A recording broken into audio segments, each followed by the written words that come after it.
you guys do a great job with your culture here, man. Like establishing a culture of like helping out, whether and you're new, you're been experienced, whatever. Just coming in and being part of the family, like man. So it was exactly what I was looking for.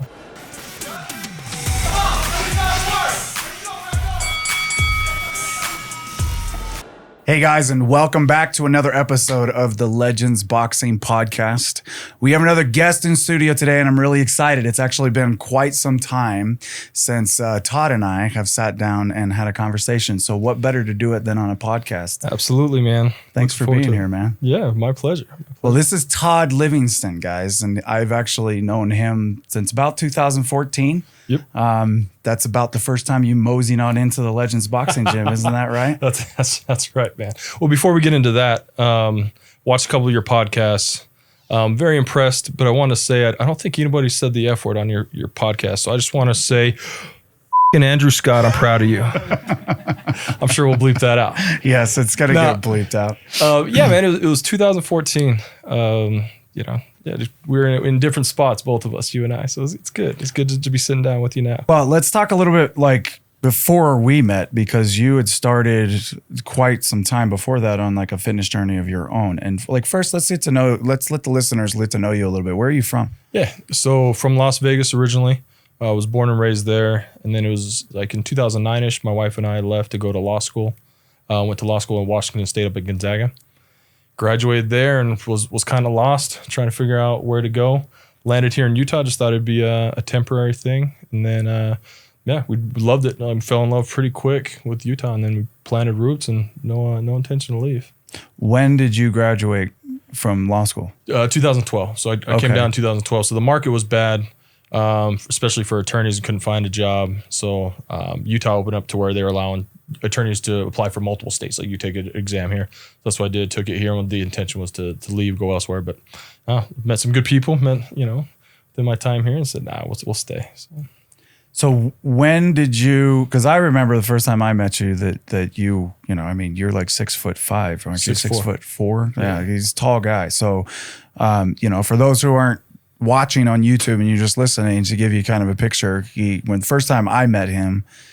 If my memory serves, because again, this was 2014 and I've been hitting the head a lot. So, you were 6'4", 6'5", and probably about 290, 300.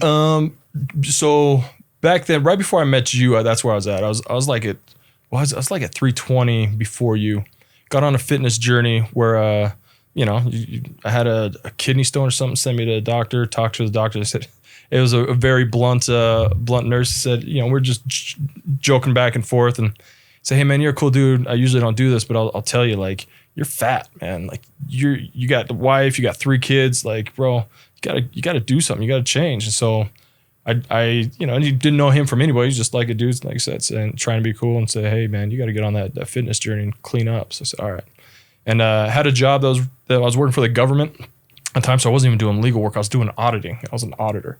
And I talked to the auditor, and he said, hey, yeah, like there's a gym here. Like you're doing really good work. You get your stuff done. Go to the gym, and then if I need you, I can get a hold of you and come back. So I was hitting the gym like two hours a day, shedding pounds a lot. But then I got to the point where I was like, let me try something different, right? Like I was just going to the gym by myself late at night or like whatever. Lifting weights kind of gym? Yeah, like lifting weights. No, it was like its own little gym at the county. Okay. And so it was just a tiny gym, but nobody would ever use it. So it's kind of like you had your own gym, but there wasn't much there. But I wanted people, right? Like something to be around Philip, like that accountability. And so I was looking for that.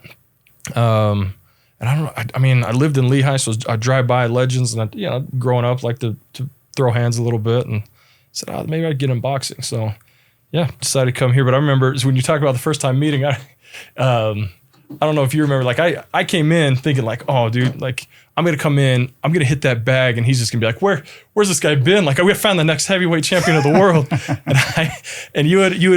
I'd come in, it was just me and you, because we were getting ready for a class to start. So you'd gone back. So I'm like, I put on the gloves. I'm like trying to punch the bag. Like, I'm going to press this dude. Like, he's going to come out and be like, oh. And you just look at me, you're like, well, yeah, we got some work. Come over here. And I was just like, oh, my dreams. But it was good, man. Like that workout was good that I had with you. And I was like, yeah, this is good. Then I stayed for a class, and then once you do that class, you guys do a great job with your culture here, man. Like establishing a culture of like helping out, whether and you're new, you're been experienced, whatever, just coming in and being part of the family, like, man. So it was exactly what I was looking for. So yeah, good, man, good. Well, I don't remember those vivid details. Most people remember them a little bit more than me, but I do remember you walking in for the very first time for sure, and I do remember it being a life changer for you. Yeah, so I ended up getting down over 100 pounds, like with your guys' help, like lost 100 pounds. I mean, great people. Like Curtis was here. He was like boxing. Marcus Wing, Harris Matafa, like Selby. I mean, these like all the OGs, man. Yeah. Like going back, it was a good time, a really good time with the people. But yeah, everybody's motivating. You helped me out. Do you remember writing a diet plan for me to eat and everything? Yeah. So I was like, yeah, it was a good time. Then I guess thinking about it too, like just I felt like you and I were kind of on the same journey. Like you were a little ahead of me in that, you already had Legends kind of going, but I was like trying to find my place. Cause like I said, working as an auditor, wasn't even doing legal work. And so I'd kind of vent to you and I'd come in and you'd vent to me about trying to get the business going. You had a hurt shoulder, like trying to teach boxing. But still do. Yeah, hurt shoulder. I mean, I remember you telling me early mornings, everything, you'd be here, and then you'd be here all until the night doing boxing with the sparring and everything. You're just like, man, motivating each other, like keep grinding, man. It'll work out. Like it's like see you guys now. And that's why I'm so proud, man. Seeing like I understand you guys were established before, but it's like I felt like as far as Legends goes, I got in early on with. I mean, when did Legends start?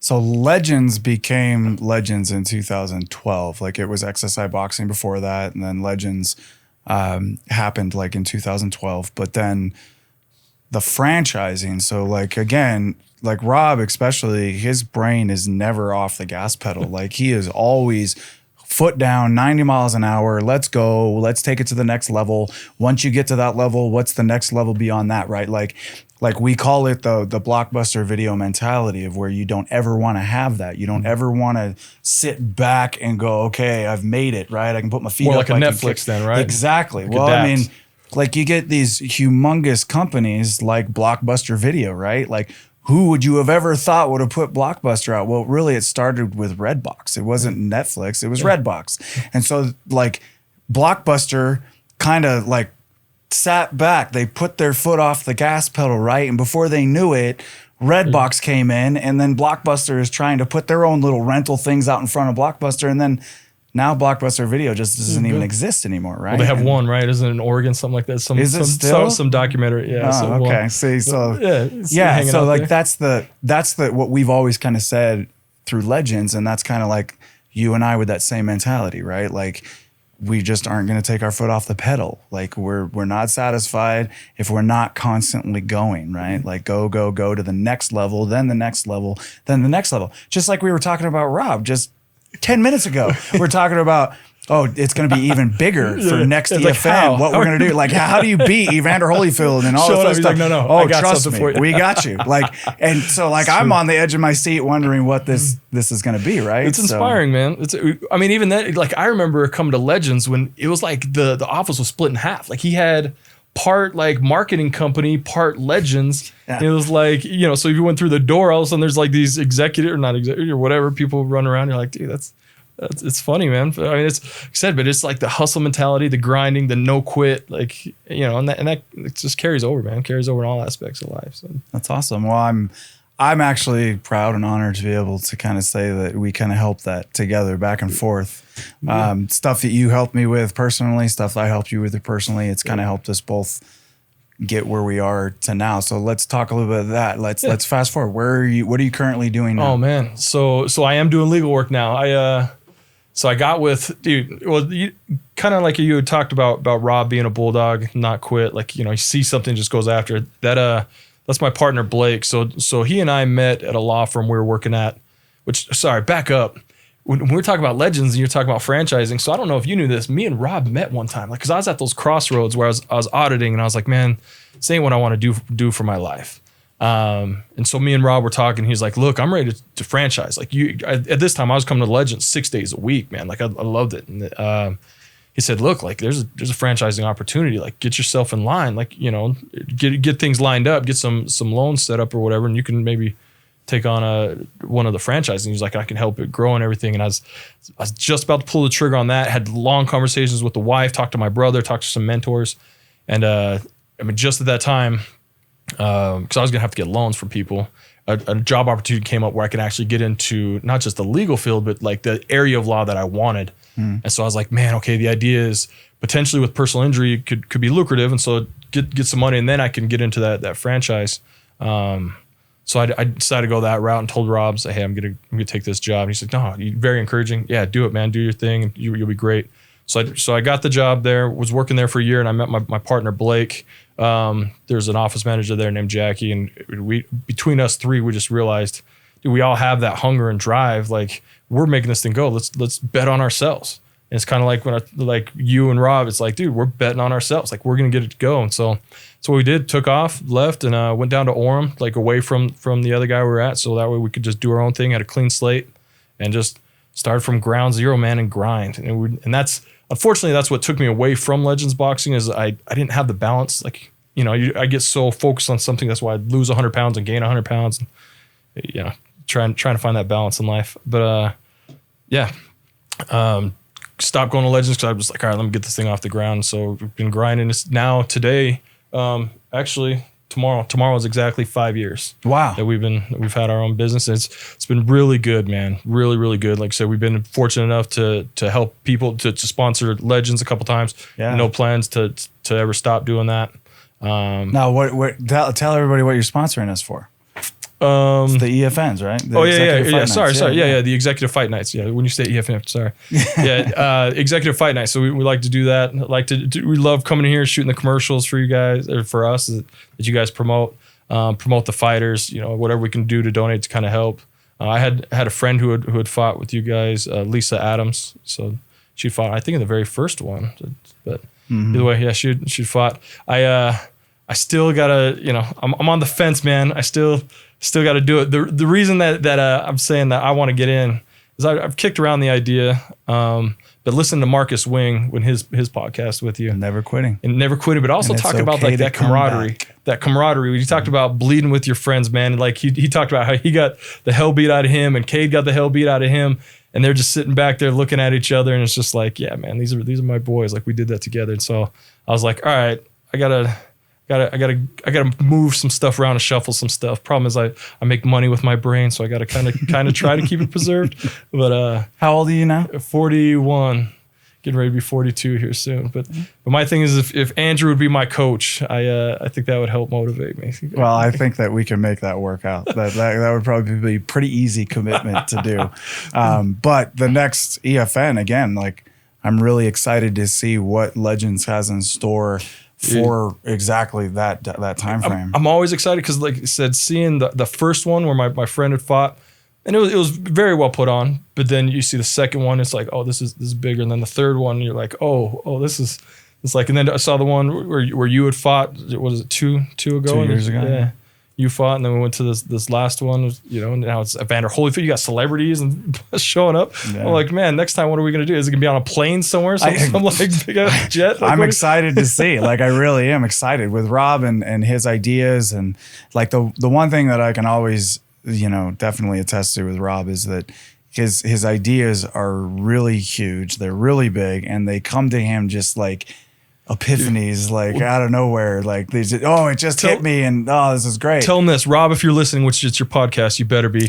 Do it on a cruise ship. Do a celebrity, or not a celebrity boxing, do an EFN on a cruise ship, and we can get everybody there. Right in the middle of Salt Lake. Yeah. Right. No, I'm saying, like, let's go to California, sail it off, we'll just have a fight right in the middle of it. Right in the international waters. That's big. Oh, that's all right. That's exactly what Rob would do. Well, we got an idea right there, Rob. That's EFN maybe 5 years from now, you know. EFN cruise. Yeah, when we have our big event, legendary weekend where now we have to rent out a convention center in Las Vegas, you know. Yeah, that's the thing we're trying to get to. You guys can do it, man. Like I said, I love it. Like, it's one thing. It's like just thinking about it, like even in my journey and everything, it's like there's so many ideas, there's so many like I couldas or wouldas. I run into a lot of people like, I should have been an attorney, I wanted to, or whatever, or like, I should have started my own firm, I could have.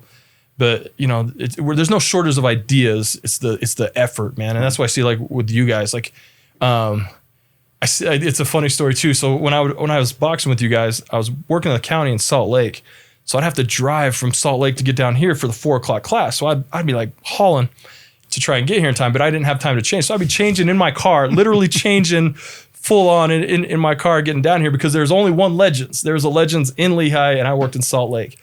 And now it's like these people have no idea. I see Legends popping up all over the place, man. Like I'll be driving, you see the Legends logo, and I'm like, dude, I'm just very proud of you guys, man. Thank you, man. I really appreciate you saying that. And yeah, he very committed. That was, like some of the things that coaches really love to see, and to honor those that have worked very, very hard, like Todd, is that kind of commitment. Somebody who's willing to just jump out of their car, get into their car, change in their car, drive 30 minutes to make it to one location. Because just like if you have been listening, just like Todd's attesting to now, it is a different than just a workout. We provide an environment that is way more and goes way beyond just coming in and having a workout done. Yep. So, he's a part of the trail runners. You're part of that the front runner that brought us to where we are. So thank you. I appreciate it, man. Thank you. It's been a pleasure. Like I said, boxing just in general has been awesome. Like it's a huge stress reliever. Like I can tell when I'm not doing it. Right. Like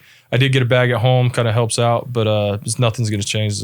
Being here, like I said, the feel with the people, the workouts, everything, the technique. Like I remember you slapped me in the face a lot because that's a funny story too. Do you remember we had a conversation because obviously I got better. I had power, I'm a bigger guy, like I could hit, and you were like, this is after I've been there, like a year or so, like I said, 6 days a week religiously. You're like, okay, look, you got the power, you got the technique. Or like you could throw a punch, but you're like your fight would be the shortest fight ever because it's gonna be one punch. Either you're gonna hit the dude and knock him out, or because your hands are so low, he's gonna hit you and knock you out. And so you remember I'd be punching the bag and you'd come behind the bag and just kind of slap, and I'm like, oh yeah, try to put up my hands, but yes, yeah, so now it's evolved. I've matured, and now it's just a pool noodle. Now it's not my actual hand, so it's gotten a little bit better. Yeah, but now you can have more reach. Now you're more dangerous. You can get those from all different angles. That's the great thing, and they're not going to hurt you. So real quick before we take off, tell everybody what law firm. What's the name of your law firm? Oh yeah, so go back to that. So Johnson Livingston. So Blake Johnson and I started Johnson Livingston 5 years ago tomorrow. Doing personal injury, so focusing on any car crashes, dog bites, slip and falls, anything like that. If people that are injured in car crashes, a lot of times they don't know where to go. Thing is with personal injury, you kind of get a bad rap as this ambulance chaser, and there's reasons for that, and it's a whole political thing, right? That they paint us that way. But really, we're there to help people out that are confused, they're injured, they're hurt, they don't know what to do, don't know where to go, looking for something, and we're there to kind of help out and navigate those waters, because it's difficult fighting the insurance company. I mean, liken it to here, man, like just you guys as a coach, like people come in, they're confused, they're lost, don't know what to do, don't know how to work out, whatever, and you take them and you mold them into something, right? And I think that's kind of how we do it just in the legal arena, right? Right, absolutely. No, that's very well put, like really well put. What do they have to do, just make a phone call? Yeah, just a phone call. I'm happy to meet with anybody, especially if they're legends, man. Like I try to make myself accessible. Like I said, I drop everything and get out there to clients because, like I said, I understand the urgency and when people need help, they want help, and they got to get out there and give them help. So give me a call. I make my schedule work. If it's early morning, late nights, whatever. Can they find you on a website? Yeah, johnsonlivingston.com. They find it, just Google. We're on Facebook, Instagram as well. Trying to get the Instagram followers up, but Okay, well, we're around. That's awesome, guys. You heard it. So if you guys need help and you're in the local Utah area, anywhere up and down the state, give them a call, get on their website. But I couldn't thank you enough for being here, man. I appreciate you. Appreciate it.